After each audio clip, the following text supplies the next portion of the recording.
Amateur Traveler is in its 20th year now, but can you imagine if I had people on the show who had never been to the destination, but had just read about it or seen a movie about it? That wouldn't make any sense at all, and you wouldn't listen. We all know how important it is to receive advice from people who know a destination to get the most authentic local experience. And a great option for experiencing this is Explore Worldwide and their authentic small group adventures, led by local tour leaders, perfect for solo travelers who want to meet like minded people with a desire for adventure. I'm often an independent traveler, but two of my last three trips were with small group tours because they organize everything and it's a lot easier. If you want to recreate the tour I did to Malta, they have a Malta and Gozo Discovery Tour. I'm intrigued by one of their tours called A Taste of Sicily. The company again is Explore Worldwide, and visit exploreworldwide.com to learn more. And thanks to Explore Worldwide for sponsoring this episode of Amateur Traveler. The nights are long, the days are short, and the weather is chilly to downright cold, depending on where you are. It's a good time to slip into a Quince iconic Mongolian cashmere sweaters, which start at only $50. You can treat yourself to everyday luxury at an affordable price with Quince. If you really want to dive into luxury, you can check out their leather handbags, washable silk shirts, and European linen sheet sets. Whatever you're looking for at Quince, all the prices are 50 to 80% less than similar brands, and they do that by partnering directly with top factories and cutting out the middleman. They only work with factories that use safe, ethical, and responsible manufacturing processes. And of course, they use premium fabrics and finishes for that luxury feel in every piece. But you've already heard me rave about my Quince travel pants.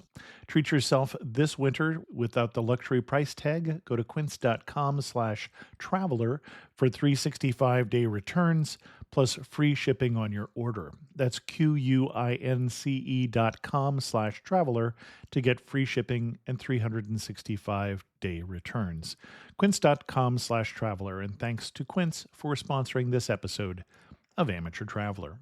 I got my bags packed, I'm on a roll. I'm heading out there and I'm ready to go. Looking real good in my passport photo. Oh, no. Amateur Traveler, episode 405. Today, the Amateur Traveler talks about crocodiles and jaguars and toucans as we go to the Pantanal in Brazil. Got to sit in one more cafe. I know that I should be heading home, but maybe not today. Welcome to the Amateur Traveler. I'm your host, Chris Christensen. Before we get into today's interview, I do have one news story for you. Gary Arndt from Everything Everywhere, who's been on the show recently and who is my co-host on This Week in Travel, brought this one to my attention. There's a place that you can go and visit Paris and Venice in the same afternoon, and that is in China. In Sky City, in the coastal province of Zhejiang, China, they have built replicas of Paris and also of Venice, including a 300-foot tall Eiffel Tower. Now, we're not just talking about Las Vegas-style replicas, but this really looks like Paris and really looks like Venice. You have to go check out the show notes on amateurtraveler.com to find a link to this article and check out these pictures. They are worth looking at. While you're there, you will also find a review of the Tropicana, where I stayed recently when I was in Las Vegas, and thanks to the Tropicana for putting me up in what I think was the nicest hotel room I've ever stayed in. So if you haven't been to the Tropicana recently, check that out. For links to both those stories, check out the show notes at amateurtraveler.com. I'd like to welcome to the show Daisy from Pacifica, California, who's come to talk to us about the Pantanal in Brazil. Daisy, welcome to the show. Thank you, Chris. Thank you for having me. And since I started this with saying the Pantanal, could you put us on a map? Where are we talking about, first of all? Yeah, the Pantanal is kind of located in the western part of Brazil, and it extends into eastern Paraguay and eastern Bolivia. It's also south of the Amazon is where I would kind of put the Pantanal. And what is the Pantanal? The Pantanal is a basin that receives runoff from these upland areas. It's also the world's largest wetlands. It's about 10 times the size of the Everglades. And it's really a great place to see different types of wildlife. And since we've mentioned UNESCO World Heritage Sites in each of, I think, the last 3 shows, this is, again, a UNESCO World Heritage Site. Yes, it is. Now, what made you decide to go here? We're not talking about an area that is just immediately off the thruway. No, it isn't. It's really off the beaten path. It's not an area that a lot of people are aware of.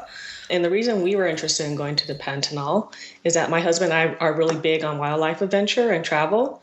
And we're always looking for a unique destination with great wildlife viewing and encounters. And so when we're thinking about Brazil, of course, most people think when they think about Brazil and wildlife, they automatically think of the Amazon. Mm-hmm. The problem with the Amazon is that it's a dense rainforest, and so animals are really harder to see, while the Pantanal has more open spaces and marshes, and so it actually allows one to better view wildlife. So even though the Amazon gets all the glory, the Pantanal is really the star when it comes to wildlife viewing. Excellent. And what kind of itinerary would you recommend for somebody who is going to go down to see the Pantanal? First of all, how do you get there? There's 2 ways to access the Pantanal. One is through Campo Grande, which is the southern part of the Pantanal.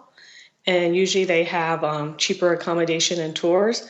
The other part is through Cuiabá, which is the gateway to the northern Pantanal. And the best way to get there is you could fly from Rio, and there's lots of flights there, and you could take a local airlines, which is what we did. We took TAM Airlines. So that's the best way to get there. And we decided that we wanted to go to Cuiabá because that offered the easy access to the part of the Pantanal, which had the largest density of wildlife. And one thing I do want to mention, the other reason why we really like the Pantanal and what really interests us was that it's also home to the highest density of jaguars anywhere in the world. Interesting. I didn't realize that. Yeah, and so it provides one of the better chances to see jaguars in the wild. And this is really one of the main reasons for going, because we really want to see jaguars in the wild compared to other places. And I guess my impression, having seen pictures of the Pantanal, is that you were predominantly going to be looking at avian species, at birds. That's another thing about the great thing about the Pantanal, is that you can also see other endangered species, such as the hyacinth macaw, giant river otters, great anteaters, South American tapir, marsh deers. And then, as you mentioned, tons of birds. There's different numbers that are out there on the internet, but I was reading somewhere that there's like over 550 plus recorded species. And during our trip, we didn't even come close to that, but we really saw over 50 species of birds, including Jaburi stork is another bird that you can see there as well. And did you do this independently, or did you have a guide or part of a tour, or how did you tackle the Pantanal? Yeah, so when we were researching what's the best way to visit the Pantanal, and we decided to go with an outfitter, since our main objective of the trip was to see jaguars. We chose an outfitter that specialized in jaguar tracking and safari expedition. And these tours typically launch at Porto Joffre, which is at the end of a dirt road, which is the beginning of this park called the Meetings of the River State Park, which is where the highest density of jaguars are found. And part of the tour is that we were able to stay in a houseboat deep into the more remote part of the Pantanal. Okay, I was going to ask, you said launch, and I didn't know what we were launching. Okay. Oh, sorry. So when I say launch, that most outfitters really start from a river at Porto Joffre. And so from there, the road ends and the river begins, and that's where most jaguar tours launch from. So that's what I meant. Okay, so it does seem like it would be a little harder to tackle on your own unless you're going to portage a boat down there and head out. Pretty much. There are people who could do it. You could drive down the dirt road and then try to find someone to take you out. But yeah, usually the best way to do this is to arrange a tour through an outfitter. And I'm assuming you need permits as well to go into what is a protected area. Yeah, I would imagine. I don't know about that part, because like I said, I arranged it through an outfitter. And then the name of the outfitter, and would you recommend them? Let's start with that. Yes. The name of the outfitter that I used was called Pantanal Nature. And I would highly recommend them. They arranged the access to the houseboat as well as accommodations in a local lodge that also was along the Transpantaneria Road. Okay. And then how many days were you with them? We decided to do a 6-day, 7-night tour. 5 days were on the water at the boathouse, and then 2 days was in a lodge. And then are the 5 days on the water all the same sort of things, and you just happen to see different wildlife one day than you do the next? Or are there different regions and ecosystems within the Pantanal that you're focusing on? At the Pantanal, the place that we stayed, it was called the Meetings of the River State Park. And there are 3 main rivers that make up that state park. One's called the Three Brothers or Mouse River, which is the great location with the highest density of jaguars and jaguar sightings in the entire Pantanal. And the other rivers are called the Pickery River and the Cuyaba River, which is the main river. And from here, a lot of the boats from where we were stationed from the houseboat, a lot of tours just go down one of these 3 rivers looking for different types of wildlife, as well as trying to search for the jaguar. And the most popular river that a lot of the guides and the outfitters like to go to is the Three Brothers River. And I should ask, first of all, did you see a jaguar? Yes, we did. As a matter of fact, we saw a jaguar our first day. We saw 3 different sightings of a jaguar on our first day. So you could have just gone home then. Pretty much. But you're taking your chances because obviously they don't guarantee jaguar sightings because as you and I know, wildlife is just very unpredictable. But we decided to maximize our time on the water by 5 days because we really want to see a jaguar and we want to maximize our time there. And knowing how fickle wildlife could be, we didn't want to chance it to just one day and hoping that we'll see it. We really wanted to get the chance to see the jaguar. I mean, that was really our main purpose for going there. So we were willing to spend as much time as possible to make sure that we did able to achieve that. Now, you mentioned a couple times in your research, so it sounds like you are one of the travelers who does research ahead of time, that is part of the journey. What surprised you after all the research you'd done? How easy it was to see a jaguar. They were out in the open. I thought most of the time we were going to be hidden in the bush or you're going to see a glimpse of them. But a lot of them were just out in the open, lying on a riverbank or on a beach. We even saw one swimming, looking for prey. And they were really unaffected by your presence, it seems like. What did you use for your research? Mostly the internet and then looking at online guidebooks as well. And then TripAdvisor, obviously, it was another source of my research. And then just kind of on forums and so forth, just to try to get away from the guidebooks views and get more of a real person view of what was going on down there. And now that you have been there yourself, are there things that you would suggest people do differently from the guidebooks recommend or do differently than you saw on TripAdvisor or in the forums? I would definitely try to split my time between the houseboat and then just staying at the local lodge and a little more evenly. Because when we stayed on the houseboat, like I mentioned, we spent 5 days there and then 2 days at the lodge. And the lodge also had a lot of variety of wildlife and opportunities to see different types of wildlife. Like when we stayed at the lodge, we saw a toucan and tapirs and peccaries. And so we probably would have split it up a little more evenly. Okay. And I'm going to have to look up peccary because that one I am not doing from memory. They look like a pig. They're very related to pigs. Okay, related to and a tapir is similar to a pig also, as I recall. Or a horse is what I've heard at one point. All right. Yeah. All right. Can you paint a mental picture for those of us who aren't looking at the enhanced version with pictures of what the Pantanal looks like?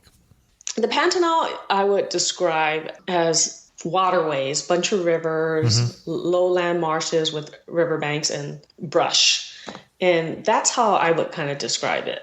So not a lot of trees?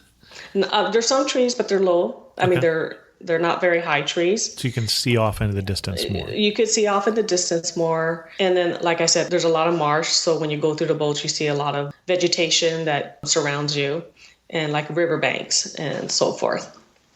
Okay. And when people describe an Amazon experience, they describe things that can bite you and eat you and be careful where you swim in the water because of piranha and things like that. Is that a very different experience than the Pantanal experience? Well, there are piranhas out there, but we didn't really worry about that as much. And there are anacondas. I did not have a chance to see anacondas. It's not the one you see that's dangerous. But our guy kept trying to look for one for us, and we were excited, but unfortunately we didn't get a chance to see one. And there are also other very dangerous snakes. And as a matter of fact, the opportunity that I worried about was when we were back on the lodge and we were doing a bushwalk. And that's where I was more worried about it when I was on foot, when we were doing a hike around the lodge and so forth. So the first 5 days, you're really staying on the houseboat or on smaller boats going out from the houseboat? What a typical day consists of is that you stay on the houseboat. That's your main accommodations during the time that you're deep into the park. And from the houseboat, you take a skiff. Okay. And then the skiff takes you through the different rivers searching for different types of wildlife. And when we say skiff, we're talking about a flat bottom? Yes, pretty much a shallow watercraft. Right.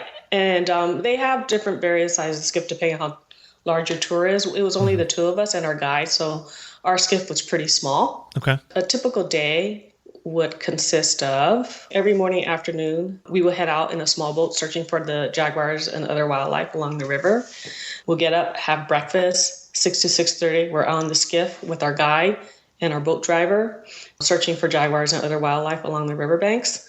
And then the guide and boat driver will keep in constant contact with other boats for sightings of the jaguars. Then we would go back to the boat, have lunch, take a nap, head out again around 2 p.m., go out more, searching for more jaguars, more wildlife, come back to the boat around 5 p.m., and then dinner at 7 p.m. So that was pretty much a typical day out on the water. And of the people that you had to interact with, who's the most memorable person that you met local? Our guide.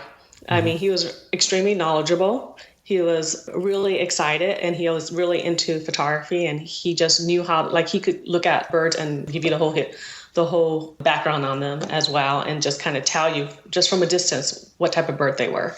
And he was just really interesting to talk about because he was really also into photography, which is something that we were interested in. And so he was able to give photography tips and so forth. And some wildlife tours tend towards the expensive end, and there are other ones that are more locally run that are inexpensive. It sounds like you're describing something that's a little save up your pennies for this one. Definitely save up your pennies for this one. I think you've been on a safari, but this was much more expensive than a safari. And I really don't know why, what the logistics are or what they have to bring in or so forth. But it's definitely something that you have to save your pennies for. And that is for sure. So it's not for everyone, obviously. Well, and what I learned with safaris is that how much you pay depends a lot on where you book. So, for instance, we did a local booking. So we did 2.5 days of safari for about $300, so only about $100 a day, which included accommodations in a lodge, where I know other people will spend, 5 times that amount if they're booking from the U.S. Talking to people booking on the internet or things, that can be a lot more expensive. So do you know if this is the same sort of thing that you could have saved money if you were willing to risk it and get all the way down there and then find out whether there was somebody who would guide you, or is that just really not worth trying?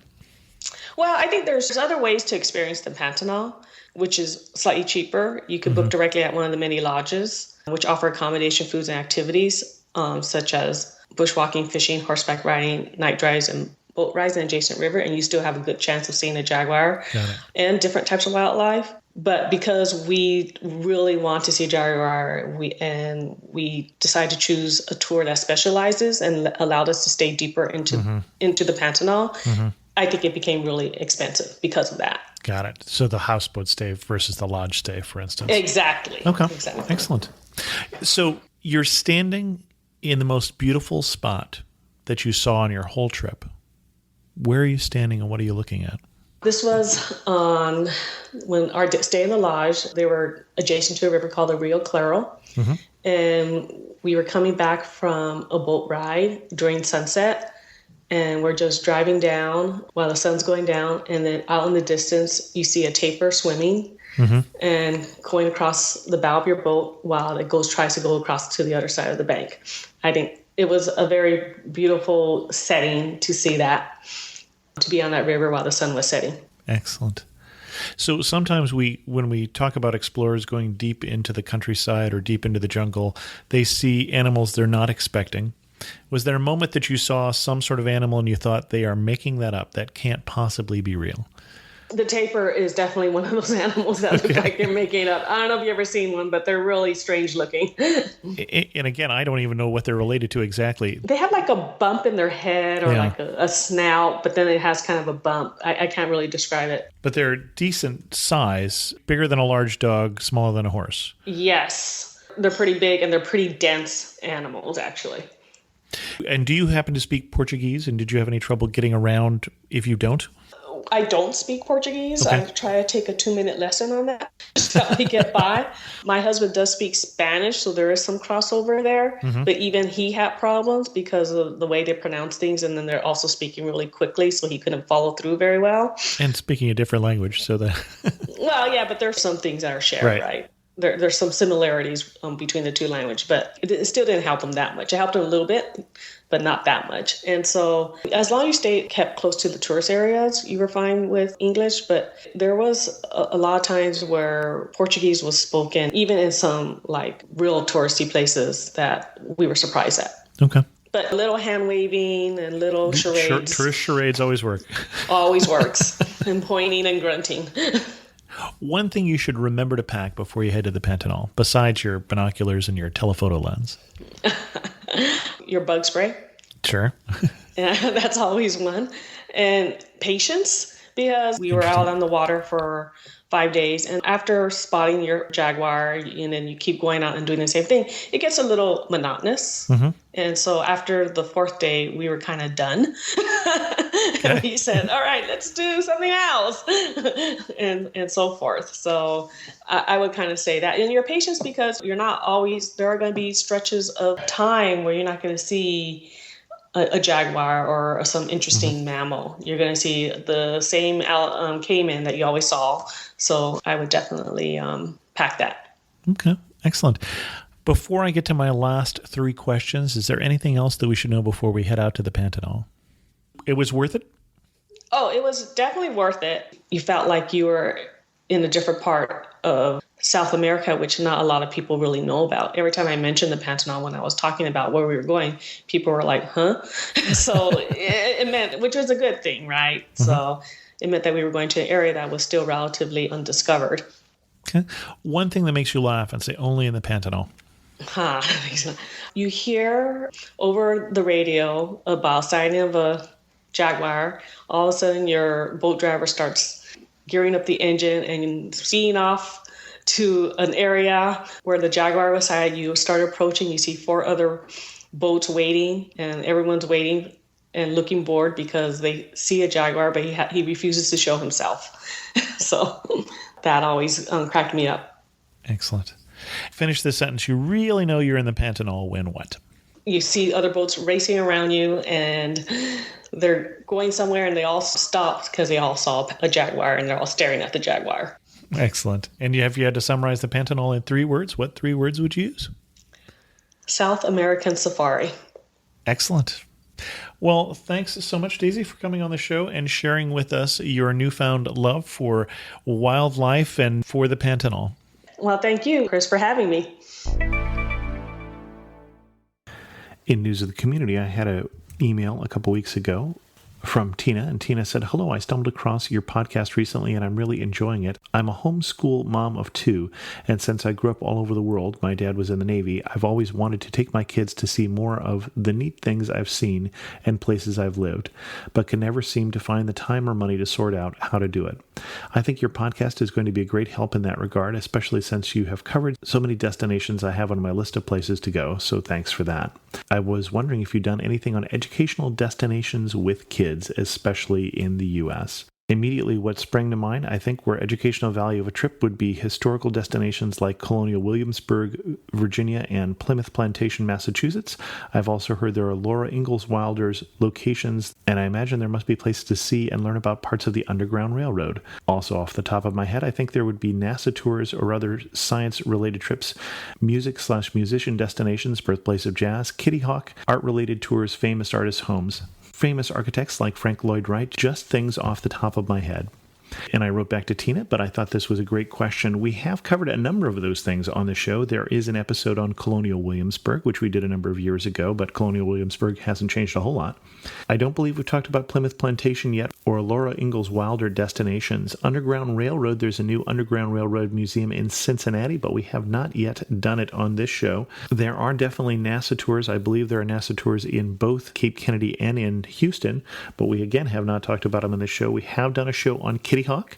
We have talked about the Outer Banks of North Carolina. And there's at least one article on the blog about Falling Waters, the Frank Lloyd Wright designed house.